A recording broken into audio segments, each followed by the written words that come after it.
Kali ini kita akan bongkar tuntas sebuah resep yang luar biasa presisi. Ini adalah cara mengubah limbah pertanian yang tadinya cuma jadi masalah menjadi bahan baku super berharga untuk masa depan. Coba bayangin deh, setiap tahun ada jutaan ton jerami gandum yang dihasilkan. Kebanyakan ya cuma dibakar atau dibiarin membusuk. Padahal di dalam setiap helainya itu tersembunyi polimer alami yang keren banget, namanya lignin. Betul banget. Lignin ini punya potensi besar buat jadi bahan dasar bioplastik, resin, dan material canggih lainnya yang ramah lingkungan. Tapi, ada satu tantangan besar. Gimana caranya mengeluarkan lignin ini dari jerami secara efisien? Nah, itu dia masalahnya. Oke, sekarang kita selami prosesnya. Para peneliti ini nggak main-main, mereka pakai pendekatan yang super sistematis buat nemuin kondisi ekstraksi yang paling pas. Yuk, kita ikuti jejak mereka, langkah demi langkah. Jadi, misinya jelas, dapetin lignin sebanyak-banyaknya dari jerami gandum. Dan kualitasnya harus yang terbaik. Untuk bisa mencapai itu, mereka harus jago mengontrol beberapa faktor kunci dalam prosesnya. Ini dia nih, 4 knop utama yang bakal mereka putar-putar. Suhu, waktu, perbandingan antara bahan padat dengan cairannya, dan yang terakhir, seberapa pekat asamnya. Masing-masing ini punya peran krusial, dan para peneliti harus paham betul gimana efeknya kalau satu knop diubah.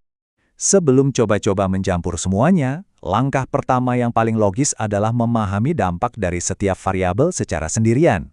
Mirip kayak koki yang mencicipi setiap bumbu dulu sebelum diracik jadi satu masakan. Nah, lihat deh grafik ini. Suhu itu ibarat pemicu. Semakin panas, reaksinya semakin cepat. Bantu banget buat ngelepasin lignin yang terkunci di dalam jerami. Tapi perhatikan, setelah lewat 80 derajat Celcius, kurvanya mulai landai. Ini pertanda kita udah nemuin titik optimalnya. Kalau lebih panas lagi, bisa-bisa malah merusak ligninnya, atau ya buang-buang energi aja. Prosesnya ini ternyata unik, ada 2 fase. Di 30 menit pertama, itu fase sprint. Lignin yang gampang diakses langsung keluar dengan cepat. Nah, setelah itu, masuk fase maraton. Prosesnya melambat karena yang tersisa tinggal lignin yang lebih bandel, yang terikat kuat banget di dalam jerami. Jadi di sini, kuncinya adalah keseimbangan. Kita butuh pelarut yang cukup biar semua partikel jeraminya terendam dan ligninnya bisa larut sempurna. Tapi kalau kebanyakan pelarut, ia jadinya boros dan gak efisien. Eksperimen ini nunjukin kalau titik manisnya ada di rasio sekitar 1:20. Lebih dari itu, peningkatannya udah nggak seberapa. Disinilah keajaiban kimianya terjadi. Anggap aja asam format ini gunting molekuler. Tugasnya adalah memotong ikatan-ikatan kimia tertentu yang mengikat lignin di dalam jerami. Semakin pekat asamnya, semakin banyak gunting yang bekerja, dan tentu saja semakin banyak lignin yang berhasil dibebaskan. Oke, kita udah kenalan sama efek tiap variabel secara individu. Sekarang, tantangan sesungguhnya dimulai. Gimana kalau keempatnya digabungin? Disinilah kita masuk ke level optimasi yang lebih rumit. Ini dia pertanyaan besarnya. Menaikkan suhu mungkin bagus, tapi bisa jadi efeknya beda kalau waktunya diubah. Jadi, gimana caranya para peneliti ini menemukan satu resep pamungkas di antara ribuan kemungkinan kombinasi? Mereka pakai senjata canggih namanya Response Surface Methodology atau RSM. Anggap aja ini semacam GPS super canggih untuk eksperimen. RSM ini bisa memetakan semua kemungkinan kombinasi dan nunjukin jalan terpendek menuju puncak, yaitu hasil lignin tertinggi. Dan inilah visualisasi petanya. Yang di kiri itu grafik 3D. Anggap aja ini gunung hasil kita. Sumbu X dan Y itu suhu dan waktu. Sedangkan tingginya gunung itu adalah jumlah lignin yang didapat.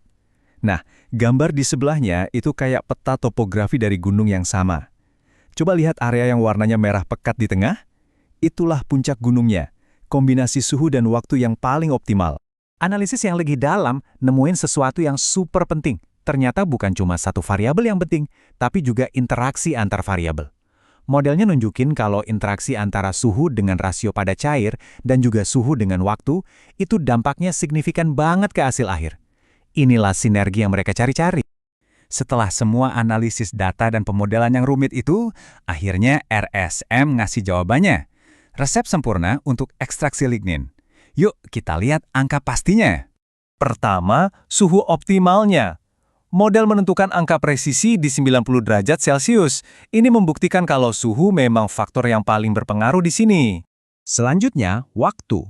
Resep yang sempurna butuh waktu reaksi 3,5 jam. Ini adalah titik keseimbangan yang pas banget buat narik lignin yang bandel tanpa merusak molekulnya. Rasio padat cair yang paling efisien ternyata 1:16,5. Presisi banget kan? Inilah hebatnya pemodelan statistik. Dan yang terakhir, konsentrasi asam format yang sempurna ada di angka 86,2%, memberikan kekuatan memotong yang pas untuk hasil maksimal. Dengan resep ini, mereka berhasil dapetin hasil lignin sebesar 79,83%. Angka ini luar biasa banget. Dan yang lebih keren lagi, hampir sama persis dengan prediksi model, yaitu 81,24%. Ini bukti kalau metode mereka ini akurat dan bisa diandalkan. Oke, dapat banyak lignin itu satu hal. Tapi, apa gunanya kalau kualitasnya jelek kan? Nah, ini adalah langkah terakhir yang paling krusial, menganalisis produk akhirnya. Spektrum ini anggap aja sidik jari molekuler dari lignin yang kita dapat. Lihat deh puncak-puncak spesifik itu. Itu adalah penanda kalau struktur inti ligninnya masih utuh. Fakta kalau puncaknya jelas dan tajam membuktikan proses ekstraksi ini berhasil mengambil lignin tanpa merusak bagian-bagian kimianya yang paling berharga. Grafik ini nunjukin seberapa jago lignin ini nahan panas. Bisa kita lihat, ligninnya tetap stabil sampai suhu sekitar 200 derajat Celcius. Baru setelah itu mulai terurai. Stabilitas termal yang bagus ini penting banget kalau kita mau pakai lignin ini untuk bikin material baru yang kuat dan awet. Jadi apa artinya semua ini? Penelitian ini bukan cuma soal menemukan sebuah resep. Ini adalah cetak biru yang menunjukkan gimana kita bisa pakai sains dan statistik presisi untuk membuka potensi raksasa yang tersembunyi di dalam limbah. Mungkin ini cuma langkah kecil di laboratorium, tapi bisa jadi lompatan besar menuju masa depan yang lebih hijau.